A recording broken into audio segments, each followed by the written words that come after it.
sabihin na natin isang vlogger at ginagamit yung social media para ipahayag yung kanyang damdamin, mga ka-K5. Para sabihin kung ano yung pagkakadismaya niya sa ating mga namumuno. Kaya minabuti namin na ipahayag ito, imbitahan at ipahayag niya dito sa ating palatuntunan yung hinaing niya dito po sa mga nagaganap sa ating lalawigan, mga ka-K5. Malamang sa malamang ay kilala ninyo ang aking tinutukoy dahil sikat na sikat sa social media dito sa lalawigan ng Palawan at mga karatig probinsya din, mga ka-K5. Ano siya tawag dito? Certified Green-Minded. Siya ay very aware sa mga nagaganap sa ating palipaligid. At marami siyang ginawang vlog na ika nga ay kapupulutan ng mga ideya. At kasama na rin yung pagbatikos sa mga nanunungkulan, pagkukulang, di ba, ng ating mga namamahala. Yan po ang laman ng kanyang vlog. Napakabata niya, mga ka-K5.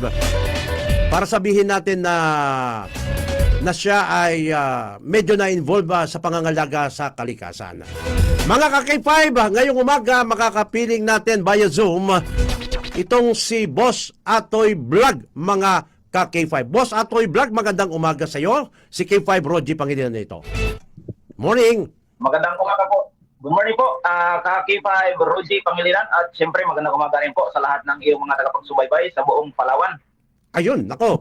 At ako ay medyo nakuha mo yung aking atensyon doon sa mga vlog mo. Nakita ko yung mga laman, yung content ng vlog na yan. Talagang nakatuon sa pangangalaga sa kalikasan. Boss Atoy Vlog ang kanyang pangalan doon sa kanyang social media account. Okay, Boss Atoy, yung buong pangalan mo talaga? Ako nga po pala si Renato Torce, na nagmula po sa Sitio Santo Niño, Barangay Natan, mula po sa angkan ng mga katutubong Tagbanwa, Ka-Roji. Ayun, okay. At ikaw ay ika nga ay naging very vocal sa usapin sa kalikasan. Bakit ito ang nagiging laman ng iyong content, Renato Torce? Una-una dyan, ka-K5, dahil isang akong indigenous people, ay maliit pa lang ako, talagang nagsisimula pa lang ako maglakad, ay sa kagubatan na kami namumuhay at naninirahan. Kaya nga, noong nakikita ko na unti-unti nang nasisira itong ating kagubatan nang dahil sa mga pagbubungkal, sabihin na natin, ito po mga mining company na naglipana na dito sa Palawan, ay nasasaktan po ako, ka-K5, ano? At ang atin pong mga taga-pagtanggol sana ng kalikasan o taga-pagbantay, taga-pagprotekta, ay talagang sumasama po yung loob ko. Isa ako sa sumasama ang loob sa libo-libo. Alam naman po natin na libo-libong tao ang nagagalit na sa kanila dahil nga imbis na protektahan nila ang ating kalikasan, ang ating kabundukan, dahil nga ito ay last frontier, ay tila ba sila pa ito ngayon yung nagbibigay ng otorisa para sirain yung ating kabundukan at kalikasan. Dahil nga po sa mga permit po yan, ka-K5 Roji, ano? Kaya ako po bilang isang mamamayang Pilipino at Palawinyo, ay nasasaktan po ako na makita yung ating kagubatan na unti-unti na pong nauubos at unti-unti nang nasisira. Yun lamang po ang aking hinaing dito, ka-K5 Roji, no? At ang dahil nga po dyan sa mga ginagawa kong yan na content, no, ay nasampahan po ako ng kaso na 6 counts of cyber libel. At yan po ay hindi naman po natin tinatakasan. At kumakailan lang po ay umuwi po ako ng Palawan para mag-counter po mag-file po ng aking counter affidavit. At maisumiti ko rin po yung nilalaman ng aking damdamin na hindi po paninira o pagpapahiya yung aking purpose sa ahensya ng ating gobyerno. Pagkos gusto ko lang na ilabas yung hinaing ng buong Palawan, no? Yung mga kababayan natin sa Palawan bilang isang content creator, na yung mga sinasabi nila sa akin at nakikita naman natin sa mga comment section, sa mga post ng ahensya ng ating gobyerno dyan. Ito na nga yung banggitin na natin, yung nagkaso sa akin, yung PCSDS. Once po na nag-post sila ng mga nahuhuli nila dyan, Karuji, Mhm. makikita mo tinatagtag po yan ang kritiko ng mga tao dyan sa Palawan.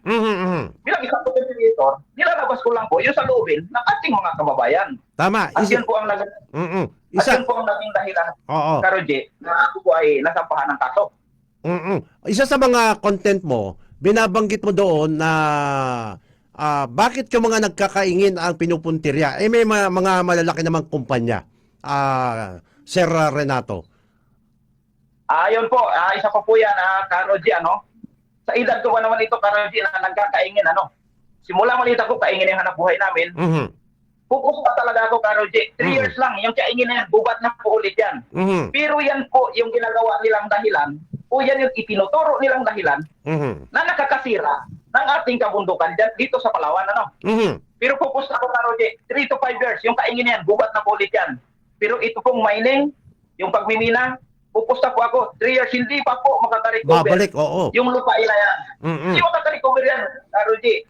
Kasi ako, sa pagkakaingin na kami na buhay, Rudy, kaya alam na namin yan, yung sistema ng pagkakaingin. Oo. At isa pa, Rudy, pag kami nagkaingin, hindi po kami pumuputol ng mga kahoy na malalaki. Kasi alam naman po natin na dapat nating alagaan at protektahan yan. Oo. So ibig sabihin na Boss Atoy, itong pagkakaingin naging hanap buhay na ng ating mga katutubo. Ay, oo, Karoji, simula pa yan ng mga ninuno pa namin, pero wala po kayong makita na mga nag-landslide na kaingin, nahunggal lang lupa ng pagkakaingin, dahil nagtatanim lang po kami dyan. After namin magtanim, iniiwanan na po namin yan, Karoji. Kaya nagiging bubat po ulit yan. Oo, tama. Parang pinapalitan ninyo kung ano yung kinuha sa kalikasan. Oh. Yes, tama po kayo, Kaki-5 dyan, Pero sa nangyayari po ngayon, parang ginagawa nilang accomplishment, nakakatawa nga eh. Ginagawa nilang accomplishment, pinapasama nila sa paningin ng taong bayan yung pagkakaingin, samantalang yung pagmimina, nandiyan dyan. Tinatakpan nila yung pinupront nila sa mga taong bayan, yung pagkakaingin. Tama. Pero yung pagmimina, na alam nating sobrang nakakasira ng kalikasan, parang gusto pa nila sabihin na okay ang pagmimina. Oo, tama. Doon tayo nasasaktan, Karoji, bilang isang mamamayan Palawin na indigenous people na nasanay na sa pagkakaingin, ay talagang, hindi po ako agree doon sa sinasabi nila na pagkakaingin po yung sanhi ng pagkasira nating kagubatan. Oo. Kasi naman, dito naman sa pagmimina, excuse me, Boss Atoy, merong moratorium eh. Hindi pwedeng dagdagan pa yung mga minahan natin sa buong Palawan. May nakita ba kayo na ika nga'y nalagdagan ba yung mga minahan na yan, Boss Atoy? Ngayon, Karoji, ang pagkakaalam ko, parang sa Brooks Point yata may mga bago na namang binubuksan dyan na Karoji. Hindi lang ako sure, Karoji, Hindi lang ako sigurado. Pero base sa mga nakikita natin, Karoji, ay mayroon na naman dyang minahan na binubuksan sa Brooks Point, nakalimutan ko lang kung anong barangay ito. Na hanggang ngayon, yan ang pinaglalaban ng ating mga katutubo dyan. Isa na nga dyan yung ating official dyan sa Brooks Point, si Vice Mayor Cristiano, ay pinaglalaban niya rin yung lugar na yan. Na huwag talagang masira. Oo. Kasi naman, itong nababanggit mo na Palawan Council for Sustainable Development ay inasahan natin kasi nga ito ay created under the law. Under Republic Act number 7661 o Strategic Environmental Plan under SEP for Palawan Act Palawan Act of 1992. Pangunahin tungkulin nito dapat ay tiyakin na ang pagunlad sa Palawan ay hindi makakasira sa kalikasan at likasyaman ng lalawigan. Boss Atoy. So sa tingin mo yung pangunahin na dapat gawin ng PCSD hindi niya natutupad ng tama. Talagang hindi talaga Karoji. Diretsahang sasabihin na natin na hindi talaga nila natutupad yung kanilang tungkulin at yung ginagawa nilang accomplishment. Itong mga maliliit nating kababayan na nagpuputulan ng punong kahoy para makapagtayo ng bahay, gagawing kasko ng bangka, huhulihin nila kaagad at ito yung ipopost nila sa kanilang social media para sabihin na sila ay nagtatrabaho. Pero sa likod nito, Karoji, sa likod nito, natatakpan na yung dapat na sanang nagpoprotekta sila sa kalikasan. Yung minahan, natatakpan na. Dahil yung hinuhuli nila ay yung mga maliliit nating kababayan. Yun po yung nakikita natin dito, Karoji, ito, katotohanan lang ito sa base sa ating nakikita. Ito hindi gawa-gawa dahil mayroon naman po tayong nakikita dyan, lalo na sa kanilang social media. Mhm. So talagang ang pinupuntirya mo ngayon, bakit maliliit? Eh, may mga malalaki naman. Eh, kami naman nagkakaingin at madali naman palitan yan. Naging hanap buhay na namin sa mahabang panahon kasama ang ating mga kapatid na katutubo. Bakit pinag-iinitan yung mga maliliit na ito? Imbis na yung mga malalaki na dumating dito, nagmina na hindi naman taga Palawan at sumisira sa ating kalikasan, Boss Atoy. Yes po, Karoje, tama po, natumbok po ninyo, Karoje. Alam mo kasi, Karoje, yung mga mining company na yan, pagkatapos nilang hukay-hukayin itong lugar nating Palawan, pag naubos na nila yung kayamanan dyan, iwan na nila dyan. Sino yung kawawa? Tayong mga taga-Palawan. Pag nagbaha, yung mga basakan natin, yung mga taniman, hindi natin mapakinabangan yan kapag nabuhusan ng latirite yan. At isa pa yung putik na idudulot yan sa ating mga komunidad. Ngayon pa lang nga, Karoje, makikita mo sa social media, kunting ulan, nagbabaha na, di ba? At yung ilog, pulang-pula talaga yung ilog dahil nga, sabi nila, laterite daw. Eh, ito na yung isa sa mga pirwisyong dulo talaga ng minahan na ito, na tayong mga maliliit, tayo talaga yung apektado dito. Kasi yung mga minahan na yan, pag umalis yan, wala na yan. Hindi na sila maapektuhan. Pero paldo yung mga, may papaldo talaga yan, sinisigurado ko, Karoje. Okay, ang kasing komposisyon ng Palawan Council for Sustainable Development o yung PCSD, abay mga opisyal ng pamahalaan. Pero, meron palang representante galing sa pribadong sektor. Kayo ba sa inyong mga katutubo, kayo ba ay kinonsulta rito? Kayo ba ay kasama doon sa council na yan, sa konsehong iyan? Ako, Karoje, hindi ako nakasama dyan, hindi naman ako. Pero yung mga leader namin sa katutubo dyan, Karoje, malamang siguro baka nakonsulta yan. Nakonsulta yung mga leader namin dyan. Kaso lang, alam mo naman ngayon, Karoje, bibihira na lang talaga yung maglalakas loob na harangan o kontrahin yung mga ganyang bagay. Kaya, siguro, mga nakonsulta natin mga leader ng katutubo, hindi natin alam kung ano yung naging pasya nila, Karoje. Oo, kasi multi-sectoral ito, business sector, mga katutubo, kasama yung iba-ibang tanggapan ng pamahalaan, mayor, mga kongresista, even the office of the governor. So they are the one making the law, gumagawa ng batas at nag-implement ng batas na yan. But then again, sabi ko nga, nasa tama ba yung sa iyong paningin? Nasa tamang direksyon ba ang ginagawa ngayon? Ay, para sa akin, Karoje, hindi tama ang direksyon, Karoje. Unang-una, sabihin na natin na, di ba, yung dapat maging maunlad ng Palawan na hindi nakakasira sana ng kalikasan. Ay, makikita mo naman, Karoje, na talagang bungkal-bungkal talaga yung mga bahagi ng lalawigan natin. Masasabi ba natin yan na sustainable pa rin yan? Hindi na po, Karoje, talagang harapan na talaga sasabihin ko na hindi na po tama yung nangyayari, Karoje. Oo. So, anong plano mo? Kasi may 6 na cyber libel counts ka na. Haharapin mo ito. Magpapatuloy ka pa rin ba doon sa iyong mga content na protecting the environment, Boss Atoy? Hanggat nasa tama tayo, Karoje, di bali magkakaso tayo, Karoje. Basta nasa tama, ipagtanggol natin ipagtanggol natin ating karapatan bilang isang mamamayang Pilipino ng Palawan. Doon na tayo sa tama, Karoje. Pagpapatuloy ko po ito, kahit na ako po ay nakasuhan na ng 6 count of cyber libel. At haharapin ko po yan, Karoje, ano man ang mangyari sa akin. Okay, nakakakuha ka ba ng suporta sa ating kapwa katutubo sa mga iba-ibang sektor dahil sa iyong binabanggit na mga parang may irregularidad na nangyayari, Boss Atoy? Sa ngayon, Karoje, sabi ko sa inyo na wala talaga, Karoje, at wala rin po ni isa na tumutulong man lang sa akin, Karoje. Mayroon lang talagang isang tao na hindi ko inaasahan, Karoje, hindi ko kakilalang tao. Nung nalaman niya na ako'y nagkakaso ng cyber libel, ay agad-agad po akong binigyan ng libreng abogado, Karoje. Yung kung tao na hindi natin inaasahan, yung pa po yung tumulong sa akin, Karoje. No? Oo, tama. Eh kasi naman, sa panig ko, personal kong opinion, abay, kung yan ay pamahalaan, subject sila sa kritisismo.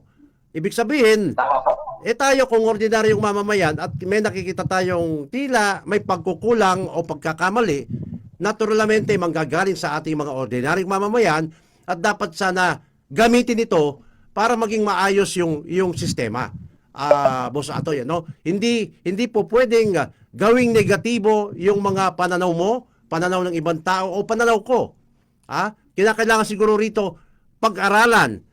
Yung bang sinasabi ni Boss Atoy, Tama ba yan? Totoo bang nangyayari yan? May basihan ba?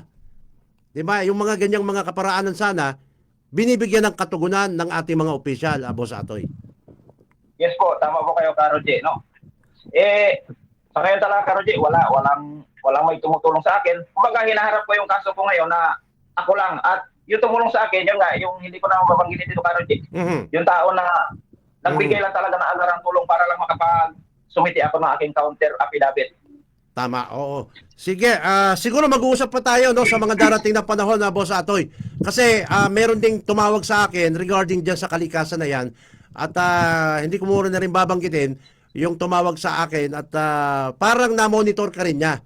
Medyo nababahala siya at nais din tumulong sa'yo. Baka dumating dito sa Palawan. At mag-uusap kayo kung ano man ang maitutulong nila sa'yo. Kasi ang focus ng kanilang organisasyon talaga, pangalagaan ng ating kalikasan. Boss Atoy. Okay, siguro, Yes po. bibigay ko sa iyo yung huling minuto dito sa kalagitnaan ng ating palatuntunan para manawagan ka sa ating mga kababayan at ipaliwanag mong mabuti ano ba ang intensyon ni Boss Atoy sa kanyang mga content. Ano ba ang gustong mangyari ni Renato Torce sa kanyang mga ipinapaliwanag na dapat maintindihan ng ordinaryong Palawenyo. Nasa iyo pagkakataon na Renato Torce. Maraming salamat, Karo J. Sa lahat ng mga tagapagsubaybay at nanonood sa programa ng Foro de los Pueblos ni Karo J. Pangilinan, gusto ko lang pong iparating sa inyo, lalo na doon sa mga tao na parang natutuwa pa nung ako'y kinasuhan, ang ginagawa ko po ay gusto ko na maging patas po yung ating batas. Hindi ko po sinabi na mali yung pagpapatupad po ng ating PCSTS. Tama po na nanghuhuli sila ng maliliit na illegalista kasi nga illegal po yan. Pero sana maging patas lang po. Yun lang naman yung aking gusto Maging patas naman sana na maliit, malaki, basta illegal, Karji. Huli, wala tayong dapat pinapanigan, ano? At syempre, sa lahat ng mga kababayan natin na huwag nating sirain ang ating kalikasan. Alagaan natin kasi yan ang buhay natin. Alagaan natin ang kalikasan ng Palawan. Kung talagang seryoso tayo sa pagprotekta ng kalikasan, wala tayong papanigan, ano? Maliit, malaki, ulitin ko, pag sinisira ang ating kalikasan, dapat may kaparusahan. At para maiwasan ang mga pagsira ng kalikasan, habang hindi pa nasisira, wag na nating pahintulutan, wag na nating bigyan ng kung ano-ano mga permiso dyan para sirain pa yung kalikasan natin. Dahil ang kalikasan, yan ang ating buhay sa mga susunod pa na henerasyon. Maraming salamat, Karo J, sa pagbigay ng pagkakataon na ako'y maimbitahan nyo dito. At syempre, binabati ko rin lahat ng mga katutubong Tagbanwa dyan sa Palawan at mga katutubong Palawan, mga kuyunin, mga yung kadadalman at inyong musa.